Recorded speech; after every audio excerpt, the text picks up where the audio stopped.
Welcome back. It is time we learn in details what is information gathering and how can we perform it.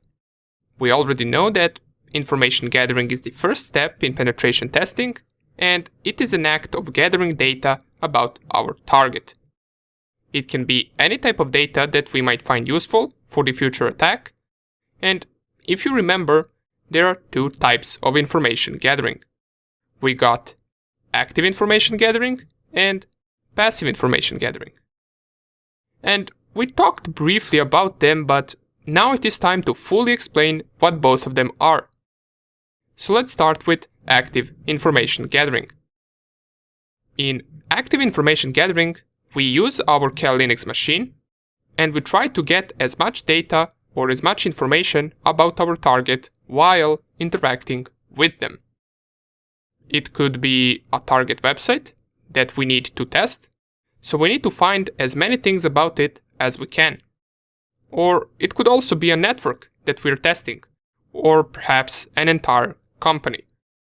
The main point is that with active information gathering, we directly get that data from the target. This could mean directly exchanging packets with the target by visiting and enumerating their website, or it could also mean talking to an employee that works there. We could maybe call them over mobile phone to try to get them to tell us something important, but this part is also considered social engineering. Nonetheless, any action where you exchange something with the target is active information gathering. This can be legal to an extent. If you start performing some advanced scans or OS fingerprinting on the target, you most likely won't get in trouble, but you should still not do it without permission.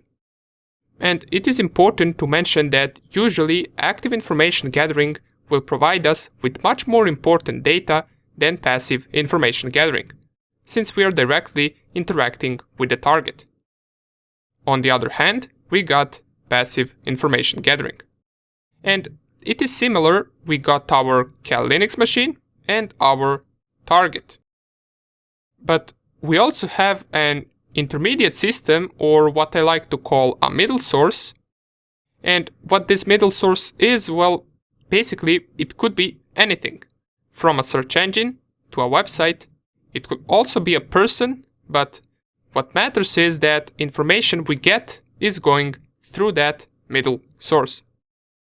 For example, if we want to find out something about a certain target, and we Google that target to find some pages that contain information about it, this is considered passive information gathering. Okay, good, but what are the goals of this? What exactly are we searching for? Which information could be of value to us? Usually, the first thing we search to identify a target is their IP address, or IP addresses if the target has multiple addresses that belong to them. This could be, for example, a company that has servers and buildings all around the world. And if we were to test this company, we would also be interested in their employees too. For example, we would want to gather their emails, which could be useful for a future attack to gain access to that company, or we could possibly want to gather their phone numbers, which could also be useful. But most importantly, and what we're mainly interested in, are technologies that the target has. If it was a company, we would want to know how many networks they have, what softwares are running on their machines, what operating systems they have. If it was a website, we would also want to know how that website was built, which programming languages it has.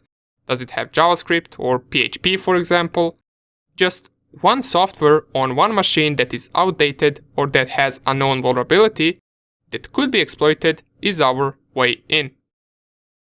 So, now that we know what we're looking for during this first step, it is time we see what tools and programs can we use to find out as much information as possible about our target. Let's do it.